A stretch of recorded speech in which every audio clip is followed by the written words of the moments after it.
Can you all see and hear me?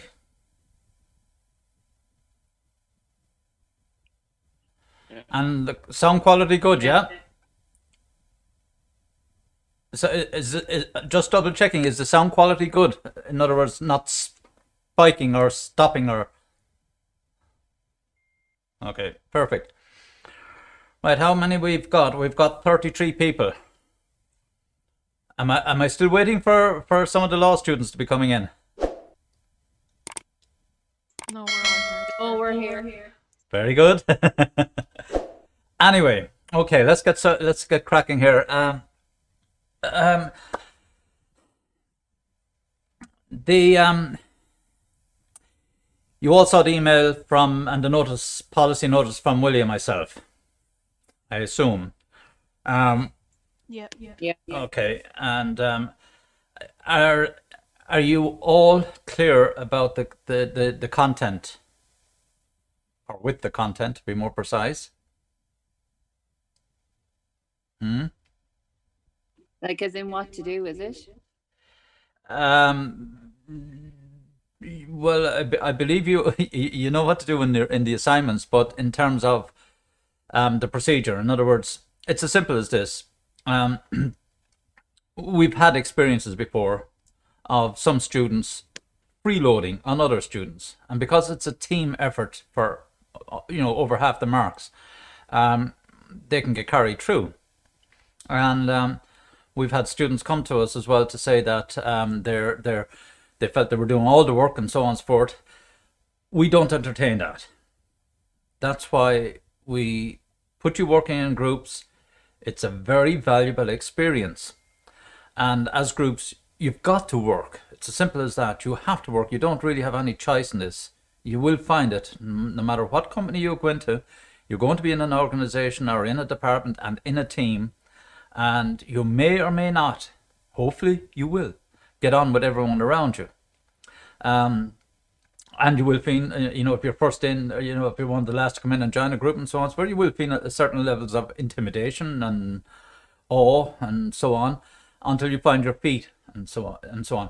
But nevertheless, you will be expected to do your job, and those expectations will come from the team itself. It's like if you're playing on a football team, if you were standing on the sideline all the time and not getting involved and not kicking the ball, you wouldn't stay on the team too long. So you'll have to think of it that way. So we're doing this for you to give you the benefit of a learning experience, at least in the comfort of the college, unlike being out at work. Because if you're out at work, you're going to get fired. It's as simple as that, You won't make it through probation, and that's the harsh reality of it. And God knows you would have tried hard enough to get a job in the first place, and most certainly you would want to hold on to it. Another aspect of working lives that I should point out to you, and it's a trap that some people fall into. Sometimes students, they bypass the lectures and they go straight to a head of department, for example, to whinge, moan, give out, or whatever, complain. Sometimes they might feel they're legitimate and so on. Please don't get into that habit, because that's seriously frowned upon. Your first port of call, if you have an issue with anything, should be your direct report, in this case the lecturer. Same, but I don't get complaints as a rule of thumb, and in any case, the most important lesson I'm giving you here in this is that do not do something like that inside and work. If you go over your direct report, and I mean direct report means your supervisor, your team leader, or your department manager, and you go up over their heads, you will not be trusted. I promise you that, and you will be seen as well, there is one word that can be used for it, but you put it this way: you won't go too far in an organization because you wouldn't be trusted. And no, despite how much effort you put in or how good you are on your job, the only time you would comment above your direct report is if it's asked. If a function manager said, well, how are you getting on? How's the team getting on? And so on and so forth. And you really have to be very careful how you respond to something like that. And you know, if you try to hang one of your colleagues and so on and so forth, it will backfire against you. And listen, I'm giving you the benefit of over 40 years experience in work, and I've seen this, people being political, people being ambitious, and so on and so on. And it's not pleasant, I can tell you. And no one wins, absolutely no one wins in those type of situations. And also, while I'm on it, you know, you're intelligent people. Unfortunately, there are snowflakes out there, as you've heard the expression. And the consequence of some of their behaviors, always looking for constant feedback and so on and so forth. There is an expectation by employers that, look, get on with the job. If there's something not performing well enough, they'll tell you. But you don't need to be, you know, clapped on the back and told every day, or given high fives every time you pass somebody in the corridor and so on and so forth. You just have to knuckle down and move on and get on with the thing, and you will get the rewards and you will get the recognition for putting in effort in certainly in the workplace and so on. So this is why these exercises on the surface might seem a little bit, you know, soft or easy and so on and so forth, but there is a real value to them, and this is what we want you to get out of it, because we've been around the block. We're giving you the benefit of our experiences, and you know, only a fool would not pick up on these opportunities in a safe environment, and I'm being quite blunt about it. So that's why we had to initiate and put out that email. Now, you know, I'm looking here at 41 odd people in here today. That's fine. Maybe there's reasons why people can't be here or whatever and so on. And it is fortunate that I'm recording, but it would be disingenuous to think that he's recording it anyway, sure, I can look at it later. That's quite acceptable if there's a valid enough reason for not being in class at the online lectures. It may be a simple case that the broadband and so on and so forth is crap and you can't get online and so on.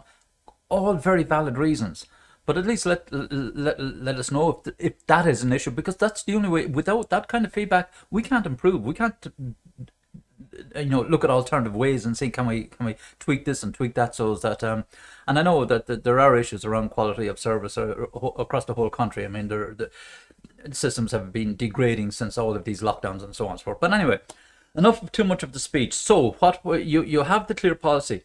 If somebody is not carrying their weight, go through the process, contact them, as Willie requested in the email specifically, documentary proof. You've tried to contact, no one has contacted, and the rest of the team agree that, you know, we've tried, we'll carry on without that person. And it's and that's important, because otherwise, as I said, people will take advantage and say, well, you know, I did my bit, or I did this little bit, and why is my name on? You have to put structure and form into what you're doing. You've got, you know, what 9 or 10 weeks left in this module, give or take. So you need to pace yourselves. We need to get this much done and this much, and we're bringing you through the process. We're bringing through you step by step and what you need to be looking at and taking account of and so on. And I told you we're giving you broad hints. I'll be giving you one here this evening now, for example, of what to include. And you know, and that in itself is an exercise. We're assessing to see, can you actually follow the instructions? Can you make sense of the information we're giving you without being absolutely explicit? You know, we don't handhold. You know, that's not our job, and nor will employers handhold you. They'll give you a bit of an induction. They'll tell you, here's the system, this is how you log on, and so on and so forth. It's up to you now to get through these pieces, and they'll show you, they'll induct you, and so on. But they won't handhold you every day of the week, and so on inside there. So, you know, you have to work, and that's why in teams, at least, you can bounce ideas off each other, and so on. So use it, and use it wisely, for heaven's sake. You know, it's you know, as I said, I'm 60 odd years of age. I can't get back time. Would I do things differently? Of course I would. Certain things I would change, and some things I would certainly not change. But, you know, old head on young shoulders, take advantage. Don't waste time, and use your time to best possible things. Now, as we're going forward now, it's been made clear how you should proceed in terms of groups and individuals' performance and so on. If no one is carrying the weight, off the team. If you get off the team, that's it. You're carrying the can on your own. You have to do the whole assignment. You lose out in presentation marks because clearly it won't be a team presentation. We won't be having individual presentations because they were kicked off at teams. That's part of the penalty. There's carrot and stick in all of these type situations. So you do end up with a sizable task if you don't work with your team and you end up being dumped or kicked off or retired from the team. You will end up having to carry the can yourself, and that can be a sizable enough challenge, to say the least. So avoid bringing grief onto yourselves, okay? And secondly, give or take, what I now want each team to do is nominate one person as their team leader. There are no extra privileges. There's no authority. It's just the spokesperson, contact person, figurehead, call it what you will, but we'll designate it as a team leader. Also part of this learning experience and exercise, because as we're going along, I'll be interacting with teams and different teams during perhaps on the Wednesday sessions. I might call in X number of team leaders, right? Give me a status report where your projects. I'm going to treat it like a business. In other words, I have 12 or 13 teams. I have 12 or 13 team leaders. Therefore, I need to get a quick snapshot, an update, and see what things are happening. And that team leader has to be in the position to be able to tell me, we're at this stage, we're at that stage, and we're doing this and we're doing that, and alleviate my worries, so to speak, if I was, for example, the CEO or managing director of the company. So we will be having those types. That's a kind of a mentor type role we'll use. It won't be every week. I will be in and out of the Zoom room for Q&A sessions if you want them, but I'm using those 2 hours predominantly for you to work on your teams. You might pop in and have a quick question and then get back out and work with your teams and so on. However we use it, it will be dependent on the time and availability. So that being said, so yeah, you guys by Tuesday evening at the latest. So today is Thursday, Friday, Monday, Tuesday. Yeah, by Tuesday evening, send me an email of the nominee or the person that you have nominated as the team leader, and I'll just update the team list and just change the color of the box or whatever it is to say that that person is these are the team leaders within representing each of the teams. So with your reactions, are we all clear on that?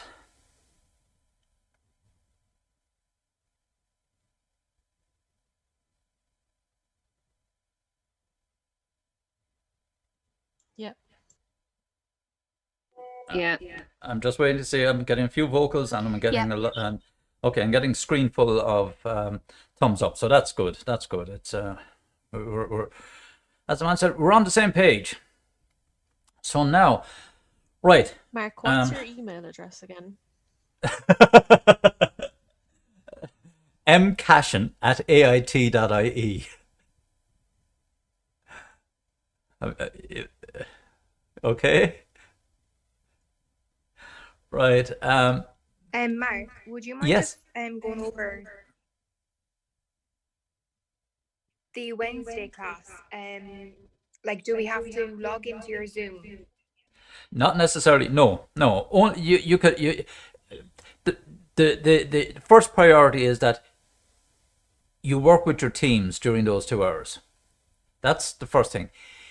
If you need to find out something, I would suggest that you send me an email in advance and I will open up the room. I'll probably have the room open anyway. But if you have specific questions about the project or about your plan and so on, then I can be in there and you can come in. It's like a clinic and come in and ask me the question and then go back out again. That's the second possibility. And the third, Okay, perfect. Thank you. yeah, absolutely.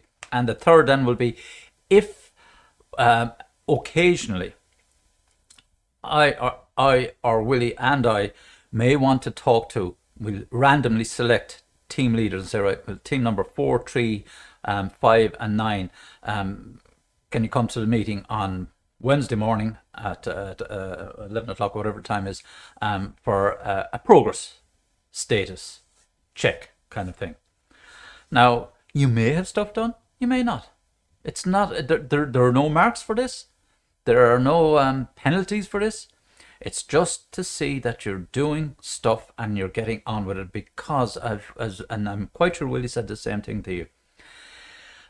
You break it down, small easy chunks, and this is a walk in the park. Really can't make it that more understandable, really. It's this isn't the case that you have to SWAT for 6, 8, 10 weeks and then go in and do 100% financial exam and you never saw the questions before, or you never even had trial papers or anything like this. We're walking you through the process and you get to the end of it. It's a job done. There's no big exam at the end of this. So break it down. Just, yeah, that's all I can say. I could be talking for hours on it. So we're all clear. We're happy then that it's a floating 2 hours, primarily allowed for ye to work in your teams. That's the main objective, provided that you are working in your teams. That's important. As I said, I'm not on any kind of holiday. I wish I was back in AIT, because this homeworking is more than doubling the effort that's required. So that said, where am I now? I'm going down to your main page.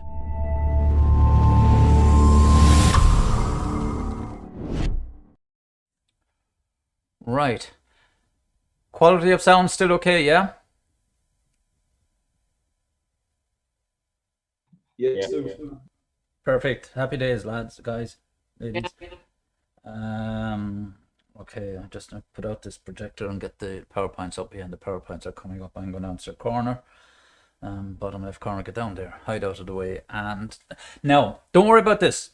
Actually, as a matter of interest, what's the quality of the slide like on your side of it? Can you make out? Yeah. It seems to be Very blurry. a bit blurry, is it? I can't read it at all. Can't read it up. No. Can't read it all. And interesting. Let me see, try it again. How's that? Has it improved? No, it's still the same. Still the same. Okay. The text, I wouldn't worry too much about it. It's not really important. You can see the top name of it, all right, can't you? Technology, Products and Services Roadmap. Can you make that out? Yeah. Yeah, perfect. The rest of the text is quite small. I mean, I'm sitting 2 feet away from it. I can hardly see it actually myself. But anyway, it's exactly what it is. It says on the tin. It's a technology, products and services roadmap. And if I use my mouse to come down through it, up here it started 2003 up to essentially 2004, and it's last quarter 2003 here, quarter 1 2004, quarter 2, quarter 3, and quarter 4. And essentially what I did was I sat down with these guys down here who are the network technical guys inside Meteor, and I asked them to tell me what's the rollout of your base stations. Base stations are these masts that you see for your mobile phones and so on and so forth. So give me the rollout plan for your maps over the next 12 months and so on. And they told me these are the numbers of the systems they're putting out. So in other words, the network was expanding, getting bigger and bigger, and we're getting more coverage. And also the type of technology we're using. And that was the baseline. Everything was predicated on that we have the network out there. And then I talked to the IT people in the in Meteor and said, listen, we need to introduce some IT systems inside here. And these are the systems. There's well, things you might know about. Video streaming, for example, is this one here, and GPRS roaming and voicemail you're familiar with on your mobile phones. That was another piece of software or hardware that had to be developed. And GPRS now, today you're talking about 4G and 5G. This is the previous version of data transmission and so on. So they said we need to put these computers in place along here. And then I went to my team, which is all these guys up here, said, right, based on the fact that we'd have a network and we'd have these types of technologies, what services could we offer to our students, to our customers? And things like ringback tones, premium MMS. Now, MMS are your multimedia messages. You have SMS on your phone. Very few people nowadays really use MMS, but it was picture text and all that sort of stuff. And this is back in 2004. This is all new. Going right down along here, voicemail, text-to-speech technology here. You see up here, well, you can't see it, adult content, literally porn on the network. And don't worry about it, we didn't do it. Simple reason was that it had to be put up there because it was potentially a revenue stream. Okay. And then video streaming out here and customer care, self-service and all. So these were the services we're offering. So voice, data, and premium MMS and SMS. These were all the content things. And then based on the types of handsets, the mobile phones that were becoming available, we knew that, these types of phones coming out here in Q2 and Q3 will be able to handle video streaming and will be able to handle some of these personalization menus and so on. And we also need to make it much easier for people to use the phone, so blah, blah, blah, preload them.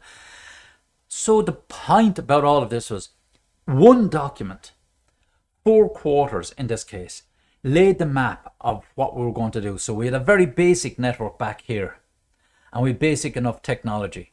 So we knew that it was getting better. In round 2, we say phase 2 or Q2, we'd be able to do more. So we were launching out new features, new products, new services on a we're actually in some cases on a per week basis, but per quarter. So it gave us a roadmap, it gave us a plan, one document, and that's exactly what I need you to include in your business plan. Something like this. So whatever idea you have come up with, product or service that you want to build, where do you think it's going to go for the next generation? It doesn't necessarily have to have timelines on it as such. You could say maybe in 6 months time we want to come up with version 2, in 9 months or in 12 months time version 2, 24 months time, whatever the case may be. Just that you can see that there's a logical progression. The reason for doing that is that demonstrates that you will have a sustainability about your business. In other words, that you get into startup mode, but you're here for the long haul, essentially. And by doing that, you have a solid, should we say, map of what you plan to do. It will change. Trust me, plans change. And these will most certainly change, because new technology could come in the middle of the year that could change the way you want to do things or offer new potential services and so on and so forth. So you have to be aware of it. That's why you do your pests and SWOTs and all that sort of stuff, and Porter's 5 forces and things like that. That's why you do these things. So that's an integral part of your business plan, your final document to produce. So bear that in mind when you're thinking of your product idea or service, that what are you going to do to enhance it? In other words, don't give everything. The minimum viable proposition as per the business model canvas. What's the least viable version of the product that you will keep customers happy when you first launch it? Because if you throw out everything, you can run into all sorts of trouble in trying to and your competitors will see this and they'll say, we do this, that, and the other. So you need to hold back a little bit each time and then release it all out. The smart companies do it that way, and they make it difficult for competitors to copy them. So the same idea for yourselves, guys. Just do it do this kind of roadmap to show that there is your business is sustainable. That way you're able to convince the business model or your investors and so on that you're in it for the long haul. You've given it thought, you know where you'd like to go, and they can help you as well to get there to the next phase and then the following phase and so on. So they'll know that you're not just a fly-by-night kind of operation. Get an investment, make a quick kill and get the hell out, and so on and so forth. There's nothing wrong with that. But investors, if they get burned once, they won't get burned a second time. I can promise you that. So that's the whole point about the business, about this roadmap. So again, using the reaction cons and all that sort of stuff, give me a thumbs up if you understand what I've just spoken about.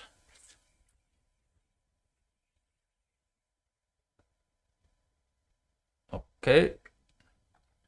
I have enough Bart Simpson thumbs coming up, yellow thumbs coming up to clarify it. Anyway, it's been recorded. You'll have the quality. You'll see what these things are. And right, I'm killing this now because I don't need this one. I need to move on to the next one. Kill that. Don't save it. Don't need it. And then I open this one.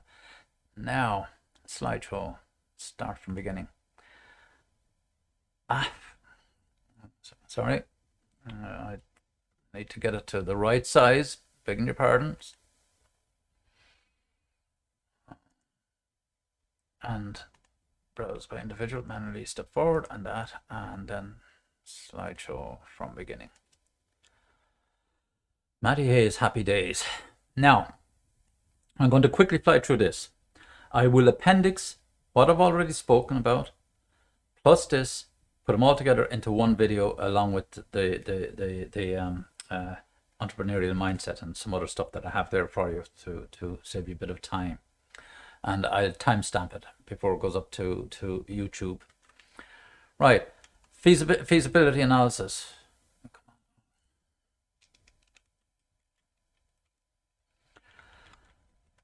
So very quickly, we want to explain what it is, discuss the proper time to complete a feasibility analysis, and when developing an entrepreneurial venture. So this is all around the business model canvas, the feasibility. This is exactly where you are at the moment.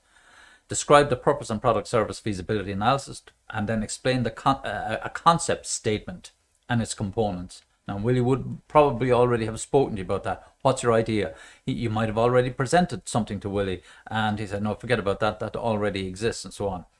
And it's very common that and it's evident that sometimes you don't put enough thought into the idea and in our research and so on. And if you were doing that for real, you would have wasted money, your own money, more than likely. Well, certainly at these early stages. So when you're coming up with an idea, thoroughly check it and make sure, is it going to be feasible? Is there something unique about what I'm offering that will really excite the customers? That's what it comes down to. Now, if you flippantly say, oh yeah, we'll throw that in, sure, it's a half an idea. Like a half-baked idea, it's a half-baked cake and it doesn't get anywhere. No one will buy it. So explain the concept statement. And so this is the concept statement. Usually it forms part of your pitch. So what is it? So you've got to be able to articulate what the idea is. And it's got to be so powerful that it grabs attention. Okay? Grabs the attention of the investors. You see this, and that's why Willie would, for example, would have talked about the Dragon's Den. They get in there, maybe 15 minutes, 10, 15 minutes, sometimes less. You get one shot at it, and you better know your stuff. I'm talking about the Dragon's Den now. That's not a threat for our stuff. You get one shot of it in the Dragon's Den, and if you don't convince them, they're not going to invest. That clear. And then, of course, there's the Q&A session. When you've made your pitch, Q&A session, blah, blah, blah. Same idea. What's your concept statement? Can you clearly communicate what your idea is? Describe the purpose of buying intention survey. Okay, we'll worry about and how it's administered. That's mundane stuff. And then explain the importance of library, internet, and gumshoe research. I've covered all these points, but we'll just bump down through them as well here. And describe the purpose of industry market feasibility analysis, the two primary issues to consider in this area, and then discuss the characteristics of an attractive industry. Why? Yeah, it could be profit. It could be the size of the market. It could be a new market. In any case, you need to know why is attractive, what's good, why do you want to be in that business, and so on. Right now, aged health is an attractive industry. Why? Because they can make bucket loads of money. What's the latest scandal, or not scandal, but the latest celeb hiccup? Pat Kenny giving out about the old folks' home being proposed to be built on the grounds beside him out in Dalkey. 5-story or something like that. The developers are not idiots. They know there is some serious money. And in Dalkey, you could be paying 2, maybe 3,000 per week, actually. Minimum, absolute minimum would be 1,500 euros per week to have your grandparent or your parent or me inside in some place like that. They're expensive. There's serious money to be made. That's why there's so many of them in there, and there's companies investing left, right, and centre. It's an attractive industry, aged health industry. Anyway, just to give you an example. So describe the purpose of organizational feasibility analysis and the 2 primary issues to consider, and then explain the importance of financial feasibility. Rocket science. Simply, how much do you think you can sell it for, and how much is it going to cost me? And after I put the 2 figures into the balance, does the revenue outweigh the cost? If it is, happy days, you're in profit. Even if they're very close, you're in profit. That's what you expect to be in business. You mightn't be making it in the first 6 months, 12 months. Eventually, you see that you will be making profit. That's the name of the game. If it isn't financially feasible, I'd even suggest changing careers, at the end of the day. So anyway, so feasibility, it gives you determine whether a plan, a business idea is viable. That's all it is. Is it worth our while? And if it isn't, go back to the drawing board. So you have to ask all these questions. For all intents and purposes, this is very simple, like a checklist of what you should and shouldn't do when you're trying to think of your ideas. Does it tick this box, that box, and so on? And how do we find out? This is only a simple guide. It's another process. You've gone through the design thinking to come up with some idea. Now you have your idea. Does the idea make business sense? That's a feasibility study. And then, the timing of the feasibility. So the proper time is to conduct a feasibility study is early in the thinking through of prospectus businesses. I mean, don't go off and start building prototypes and then say, well, maybe now, is there a business here? Wasting time. So do it as early as possible. That's why the business model canvas is such a powerful aid to you. So that first part, trying to find your viable proposition, idea, customer segments, do they exist, will they buy it? This is what we're talking about here. And if you can identify those 2 parts, those 2 boxes, and fill those 2 boxes with enough detail to be able to say, now we can proceed, there's a viable business potential here. We know of a market, potentially the size of the market, we have a product, they're interested in it. Now let's come up with the pricing of this and the costing of this, and what do we need to put in behind it. And once we come up with the at least the costings, then we can add a margin on and say, let's test this again. Will customers buy it at this price? You may be shocked and find that all those customers that thought were interested in your product idea find the price, say, forget about it, not touching it. You're coming in too cheap, or they might say you're too expensive. Usually the latter. But in any case, you need price is a very big determining factor by a consumer, obviously. So components of properly conducted feasibility, and here they are discussed here. And this is quite simply, what's the proposed business venture? What's the idea? What's your concept? And then spending time and resources necessary to move forward with the business idea will depend on these 4 factors. The product, service, feasibility. Can it be made? Can it be made cost effectively? And is there a market there for it? Industry market feasibility, which goes hand in hand. Absolutely. Again, the customer segmentation. What is the market? Where is the market? How big is it? Or how niche is it, for example? It might be a very small market size, but there might be very, very high-end spenders and so on. High-end luxury cars are made to order. It's a niche market. So on. Yachts, ocean-going yachts, niche market. They're made to order and so on. but it's still feasible. There's a market there. That's why there are backlogs of orders in that particular industry. And then organizational feasibility. Do we have the brain power? You're all business students. You don't have the brain power to run a business. You will need help. You will need engineers. You will need designers. You will need graphic designers, and you might need software engineers. You might need electronic engineers, so on, so on, so on. They're the additions. These are these are the elements you will have to buy in, and that's normal course of action.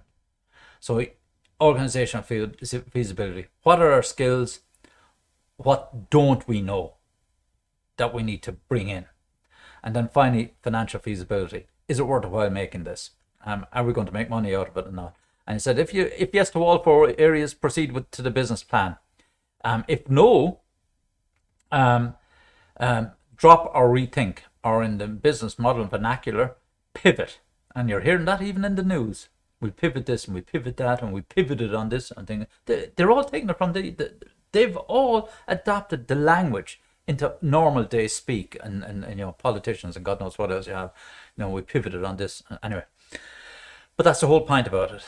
Once you ask these questions but you're continuously asking them. You don't just stop today and we'll ask the 4 questions of our business and then come back maybe in 3 weeks or 6 months' time. You're continuously thinking about this. That's all this enables you to do. And so, again, you proceed. Now, see this point up here? Proceed with the business plan. All of this point here, all of this stuff here, that essentially is your business. Sorry, up to the blue boxes, up to these blob boxes. That's your business model canvas, just written in a different format. And when you've populated the canvas and say, right, now we can go and take a snapshot of that and write up a business plan. That's all it is. It really is that simple. And you go and of course, if it says no, you go back and you start to think again, and eventually you'll come around, go through iterations. And when you've gone through those iterations, you'll end up with, eventually, now we're happy. The original idea was scrapped and we now come up with something else. And even if you have to change the week before you make a submission to Moodle and so on and so forth, so be it. That happens. 6 years ago, 4 young ladies came to me and three of them in tears because they were actually developing or about to develop an app. They'd written the business plan, the whole freaking works. The gun did exactly what you guys are doing now. And the day before they were submitting it, they stopped me and they wanted to have a meeting. And I said, yeah, fine. Have you seen the communications around the college and all that? I said, why? Someone else, a guy above up in software, up in engineering on one of the software programs, had written the app for timetables. We used to be able to get our timetables linked down to our phones, students and lecturers. And it was a lovely, handy little app. And there was a few other bits and pieces. And that's what they were developing. They didn't have the skills, but they went up and spoke to it. And some guys said, oh, yes, that's an idea. I'll do that. Bang, bang, bang. And boom, launched it out. And of course, the young ladies were panicking. They said, what are we going to do? Do we have to rewrite now? And the idea is gone, so on and so forth. And I said, no, absolutely not. You've gone through the process. But the lesson you have learned from this is that you have to be careful who you talk to. Because if you talk to the wrong persons, they will snap up your idea before you're able to produce a prototype. So wasn't it fortunate for them that this wasn't out in the real world and they would have spent several thousand getting an app developer and so on and so forth and then talk to somebody else and bang. It would have been a financial disaster for them if they were a legitimate outside company and so on and so forth. But I felt for them, I mean, you couldn't else but, because they were proud of what they were doing. They took real pleasure in doing what they're doing. And I said, the most important thing is that you learned about the process. You went about it all the right way and so on and so forth. That's what I'm rewarding marks for. Not the fact that you actually had something developed. It's not an expectation. It's not an outcome. But by virtue of having gone through the process thoroughly, that's what you get marked on. So again, here are these 4 feasibilities: organization, financial, just in terms of forms, as we call them. So we kind of break them out so as you don't have to do too much stuff all at the same time. And here's an example of a feasibility analysis. The product or service, is it desirable? Is there a demand for it? And then in the market, is the market industry, is it attractive? The attractiveness and the target market attractiveness itself, who you're aiming for, is it big enough? Do they have enough money for you to be able to make a business out of it? Management prowess. Resource sufficiency. In other words, do you have the right people around you? Do you have the skill sets, the competencies, core competencies, or other ways? You may not have. Your product may be purely an electronic device, and you're not going to have those skills. You hire in an electronic engineer. He or she will be core to your business, so you look after them. You might actually give them shares or partnership in the business by way of payment or whatever. But in any case, that person and their knowledge is critical to your business idea succeeding. Okay, so you look after them. And then the financial feasibility: total startup cash needed, clearly, and then financial performance of similar businesses, in this particular space. Were other companies in there, and did they get out or did they fail and so on? If they did, it's a warning sign. Why would you dabble? You might dabble because you might find out that they went about it all wrong. You have a better solution, an easier solution, and a more cost-effective solution. You can make it work. That's all it is. Startup cash needed. That's why the Canvas is such a beautiful little piece of technology and process, or call it what you will, is because if you make a mistake, it won't be a financial disaster. You can just roll back and roll forward again the next little bit. So you're watching the pennies absolutely through the way. The good old days of getting all your money and investments up front, those days are gone. So the purpose of the product and feasibility: assess the overall appeal of your product, and before a prospective firm rushes a new product into service and into development, it should be sure that the product or service is what prospective customers want. Comes back to the value proposition, customer segmentation. Keep checking. Now that you're getting closer to an idea and formulate the idea and coming up with a possible prototype, are we sure this is what the customer? You keep checking. Get out of the building, and it comes up here. I'm not going to keep going through all this. Desirability and the demand for it. Do they want it? And if they say, yeah, we'd like that, all right, would you actually buy it? That's what determines the demand for your product. And then, does it make sense? Is it reasonable? Is it something consumers will get excited about? And so on. These are the kinds of questions in terms of desirability you can ask yourselves, and then ask of potential customers. Are there any fatal flaws in the product, service, basic design, or concept? At least in the concept phase, but you can check. So bounce ideas off other, and particularly,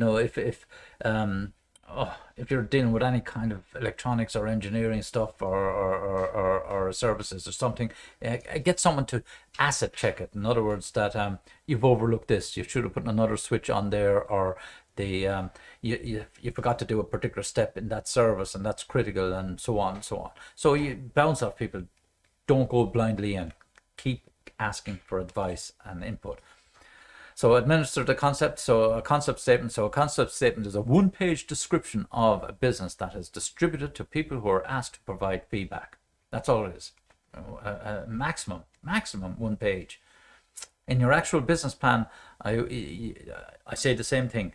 Your introduction is critical, and it's the introduction which talks about the concept. Sometimes I would say no more than half a page. I say, oh, that's great. That's not a lot to write. It's a difficult lot to write because it's only half a page. You've got to nail it in that half page, or page, whatever the case may be. You've got to nail it. You've got to get someone's interest. I mean, it's like going to the movies. If it doesn't grab you in the first 10-15 minutes, you'll fall asleep through it and probably walk out or whatever. There has to be that grab sensation. So feedback will be provide to the entrepreneur a sense of the viability of the product. So you listen and listen and watch and listen to what consumers are saying to you or customers are saying. Here's just another variation of the same thing. So for a fitness drink concept statement, for example. Anyway, product service. So administer the buy intention survey and conduct library internet and Gumshoe. Okay, all those, carry out a bit of survey and write up a questionnaire. Now, you don't necessarily have to do that in your case, but you might just have a few questions that you want to ask of people, other students, for example, friends, locals, friends, family, whatever, to get some feedback. And the Gumshoe research, get out of the building, go out and talk to people. Now, I know we're in lockdown and so on, but in the real world, under normal circumstances, you will be told you won't find the answers here. You need to go out and ask the people who actually matter, which will be your customers. Then you develop your buying intention survey, and internet sites are like SurveyMonkey and so on and so forth for administering buying intention surveys. So create your questionnaires and being careful how you create those types of questionnaires to ask people for their opinion and feedback. And here's just a buying intention survey. Would you buy? It's like the Likert scale on a scale of 1 to 10 or 1 to 5. Not at all, probably, definitely, most definitely, and in the middle. No, so 5, a Likert scale. It's pretty basic type of, but nevertheless, you can extract from that. I've got a potential of 90% of the people are likely to buy. Of that, I got 27% of the people most definitely would buy the product. Now, 27% of the people, you sample 1,000 people, that's 270 people. Of the 1,000 people, that represents 0.01% of the population. Extrapolate out, and before you know it, you're probably dealing with 300,000 or 400,000 possible customers that could buy, that might potentially buy your product from you. Okay. So internet and search and providers and so on. So reference libraries can also point you towards resources to help you investigate a business idea, such as industry-specific trade journals. Most important, I won't embarrass anyone by asking how many of you read business newspapers, because usually the answer over the years has been 0, maybe 1, which is remarkable given that as business students you would need to be up to date with what's going on in business. Anyway, internet searches. So yeah, carrying up a scan through, and you have to be disciplined in internet searches, looking for and not being dragged down into rabbit holes and all that sort of stuff, looking at stuff and that's interesting, go off on a tangent altogether. Stay focused.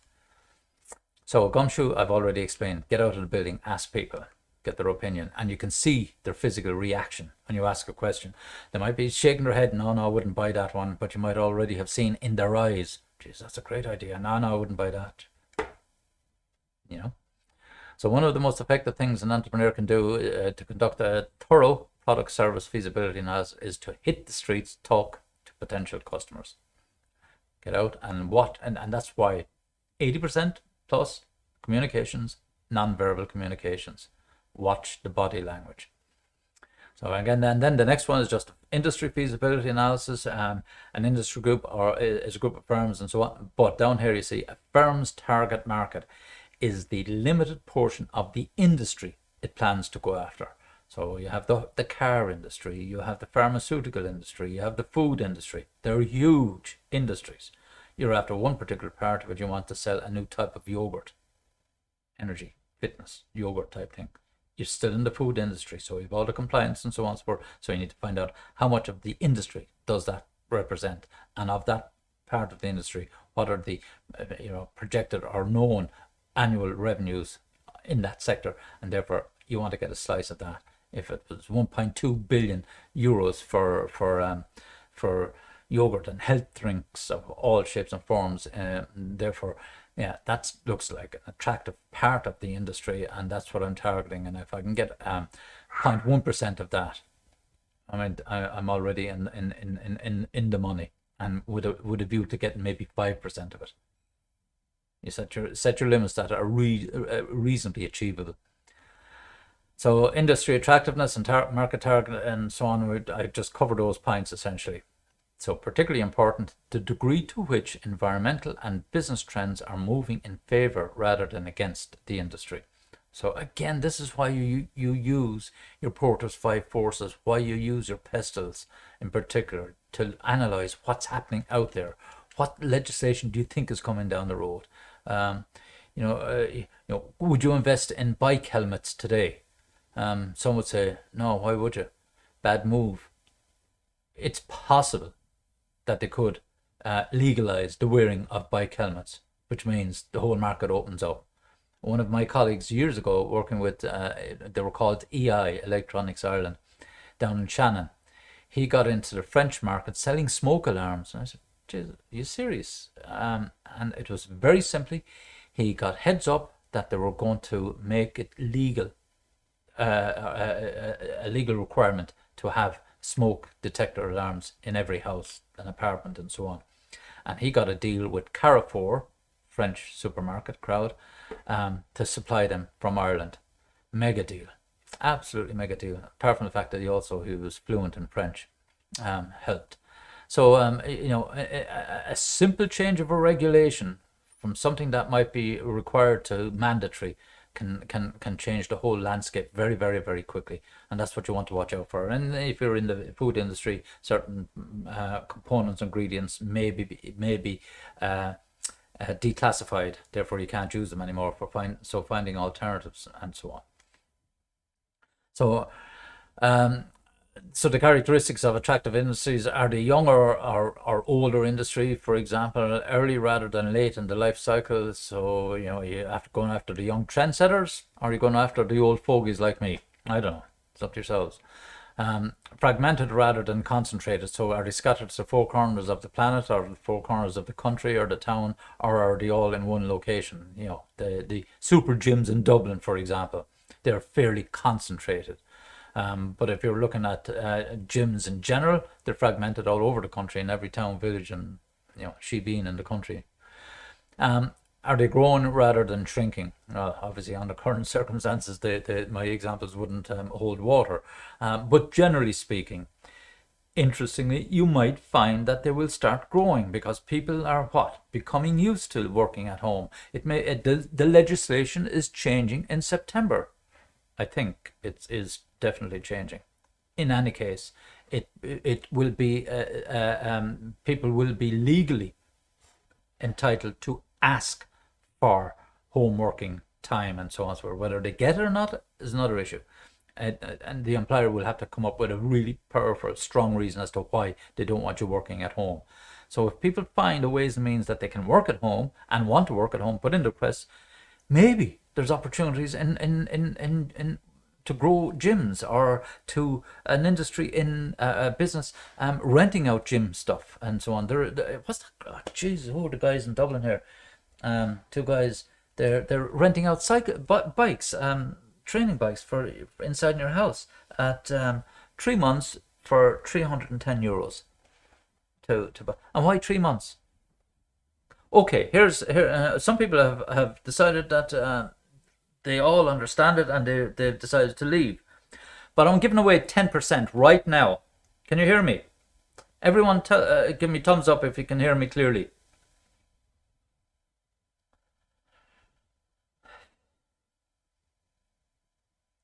I'm happy that I'm getting the majority of people. Yep, okay. For free 10%. Tell me, why are these guys only offering a 3-month rental of their machines? Or give me a reasonable... Sorry? To cover the lockdown duration. No. I want you to think broader than that.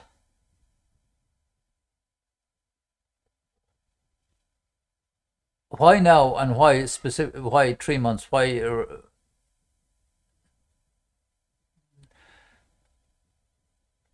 It's not predicated by lockdown at all. Right, I'll move on. Send me an email if you think I have the answer. Yeah? Sorry? Someone was saying something there. People will be going out on their bikes. People are not what? People will be going out on their bikes when the weather gets better.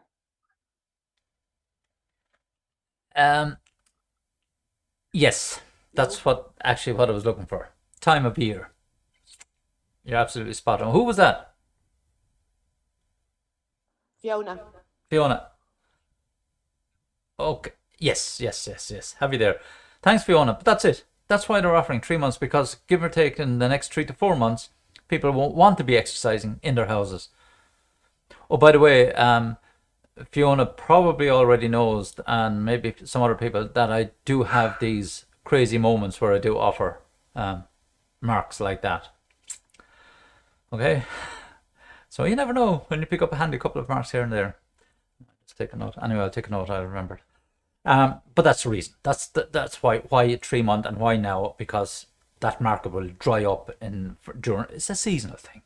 Come November, October, most likely again, their business will take up.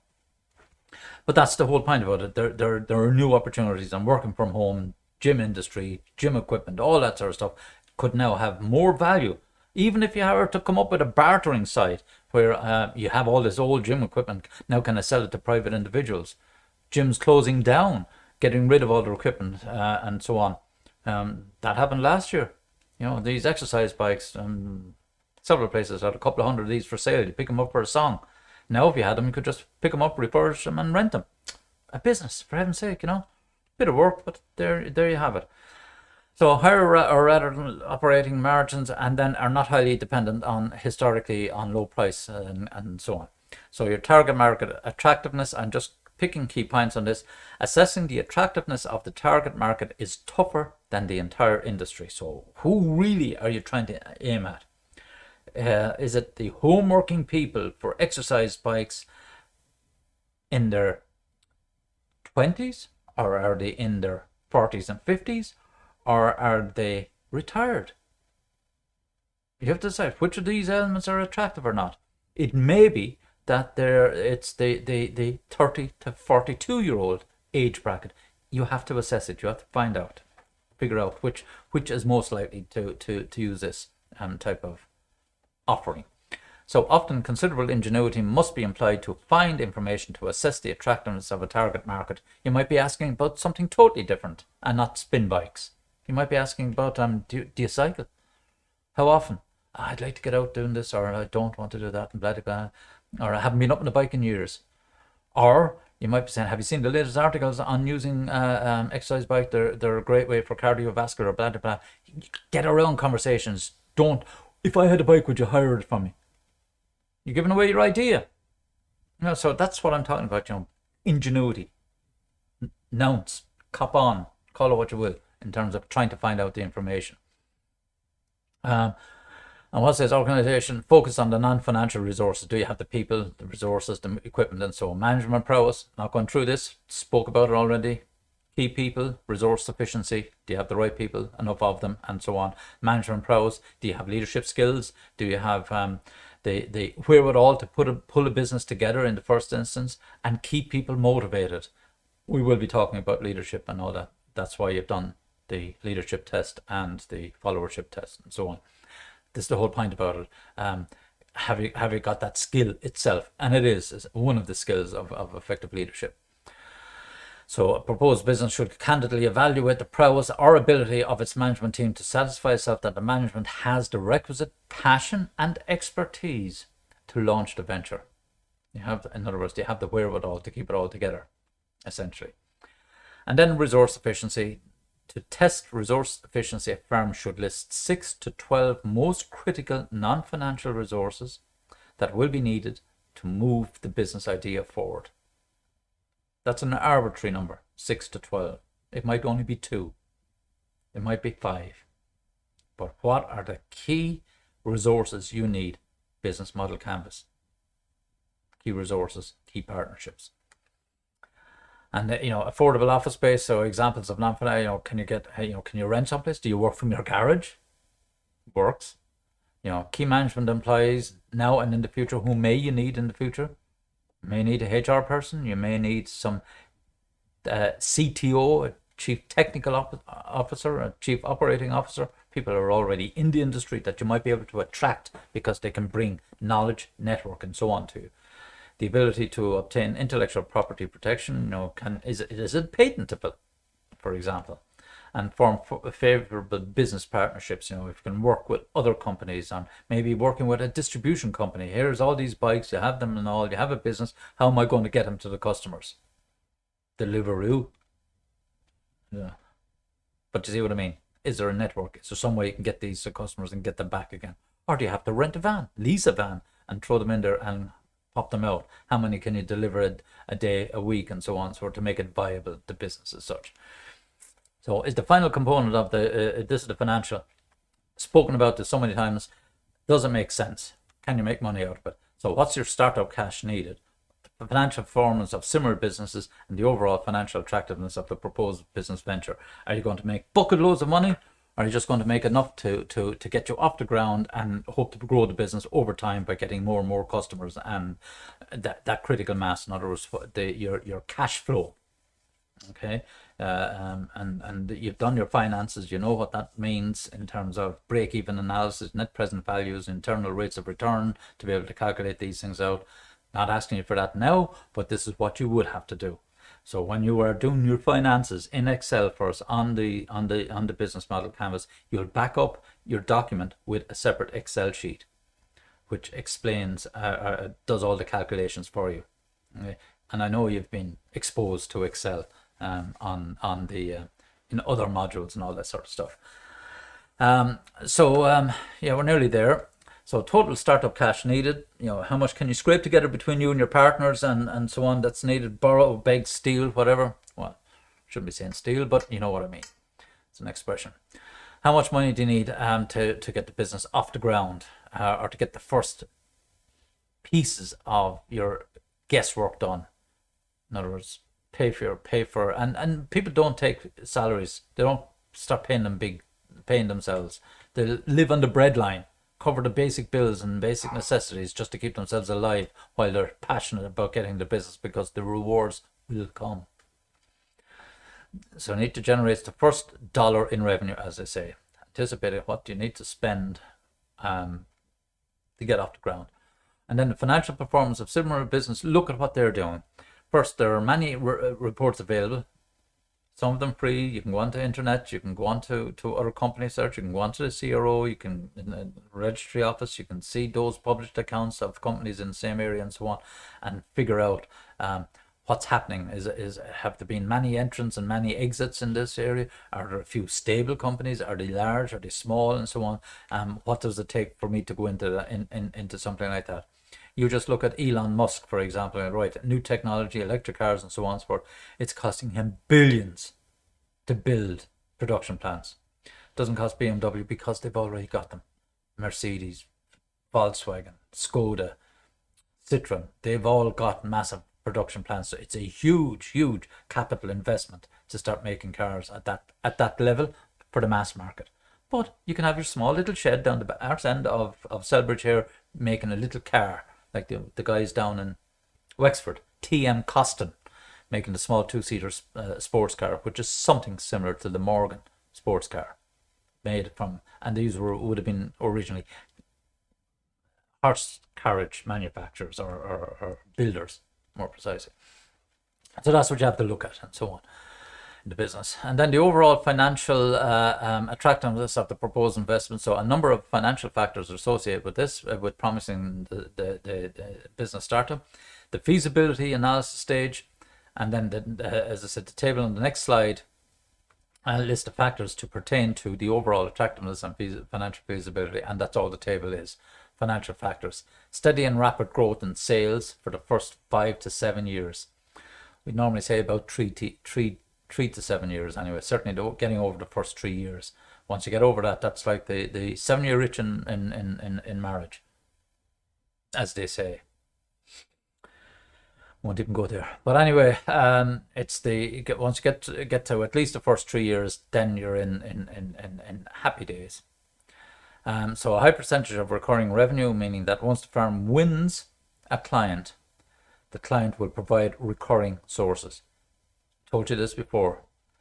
Winning over customer and holding on to that customer is inexpensive. Once you've gotten the customer on board, keep them. The holy grail of business, repeat business, guaranteed revenues keep coming in. If you keep them satisfied, they'll keep coming back. So can you forecast your income and expenses with reasonable degree of certainty? Internally generated funds to finance the source, the growth source. Internally generated, do you borrow? Do you release shares? Do you look for further investment? Do you go for other rounds? All of these possibilities to generate more money. Are you sufficient enough because you're making enough profit that you can keep investing and grow your business, grow your chain, and so on? So the availability of an exit opportunity for investors to convert, and that's an important point, that very last one there. People will invest in your company, but they'll probably say after 3 years I want my money back plus 10%, plus 20%, or I want double my money back, and so on. And it's probably in your interest to commit, yes, because then we retain ownership and so on, and the company has more value to ye 3 or 4 founders than to the 4 founders plus 2 investors. Once you, it's like a bank loan. You borrow, you get the thing done, you pay it off, you're free. Okay. So first screen, and that's it. There's nothing on that last particular slide. Questions? Comments?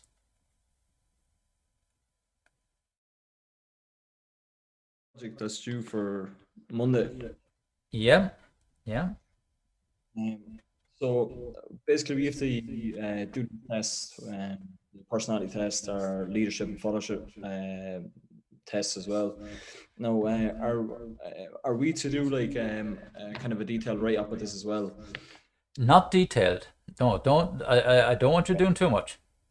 I only want you to write about a paragraph. And now a paragraph. I mean, some people ask me, what's the word count? About a third of a page. About a third of a page. Okay. Will be sufficient. Just to say, you either agree or disagree, and why. That's all. With the finding of the result. Or if you were surprised in some shape or form, just that's it. That's really all that I need to be able to see, because I do look at them. That's perfect. Yeah. Anyone else? Any questions on that?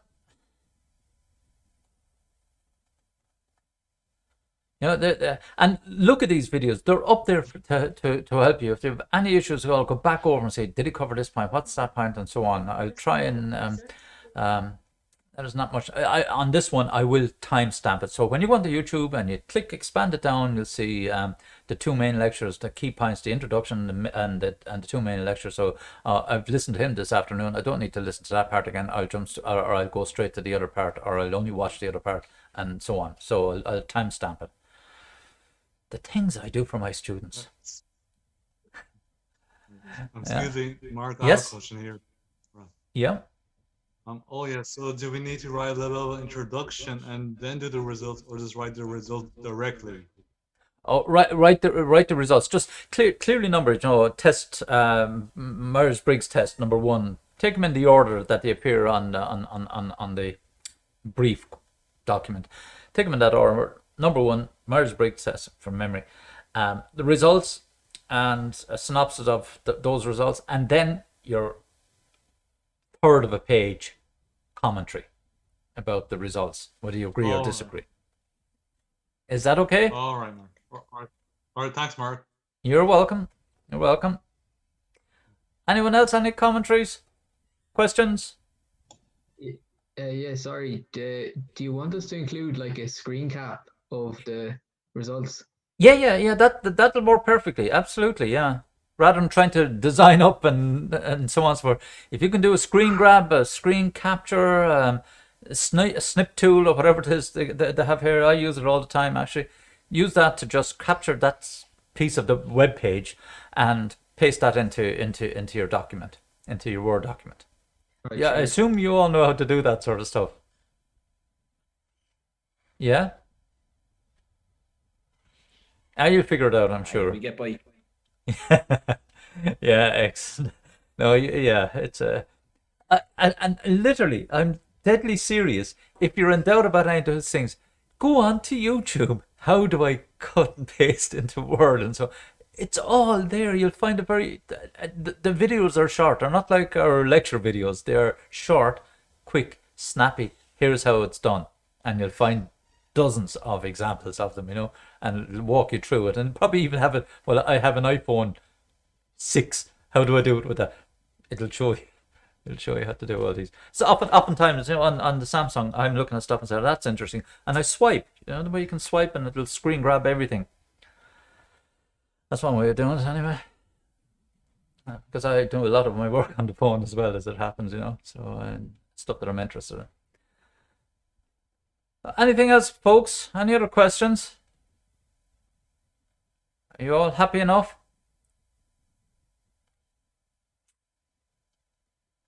I'm actually just wondering, will you be going over the business development plan and stuff like that with us, or are we to do that in our groups by ourselves? I'm not quite understanding the question.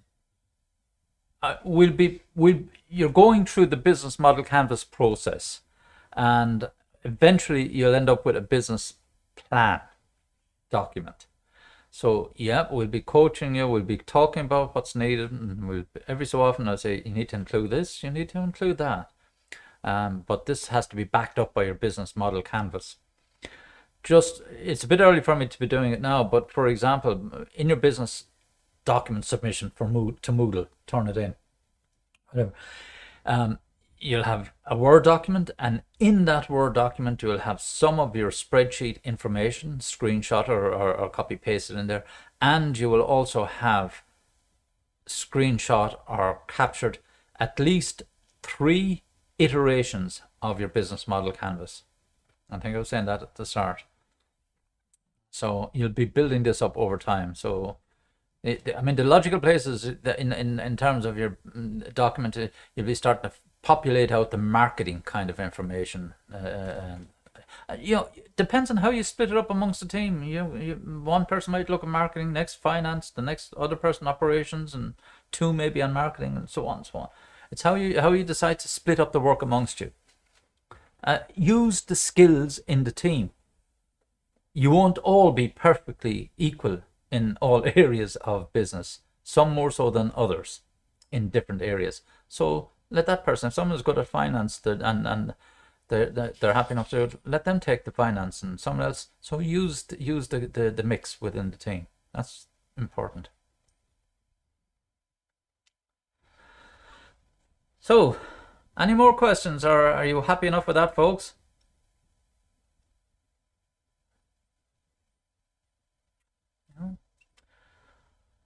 I will let you go, and I will definitely see you this time next week. Well, 4 o'clock anyway. But if there's anything specific you want on Tuesday, pop me an email and I'll open up Zoom and we go in. Use your own, keep records of all your meetings and so on and so forth in WhatsApp or wherever you wish to do so. I don't know if you have any law people on your teams, use them. Make sure everything is above board. I'm only joking. Right, folks, listen, I'll let you go. We'll see you next week. Have a good weekend. Oh, by the way, watch the Sports Stars, the Years of War tonight. Talk to you then, folks. Take it easy. God bless. Bye-bye. Thanks, bye. Thanks, Mark. You're welcome. Thank you. Thank you. Thanks, bye. You're welcome.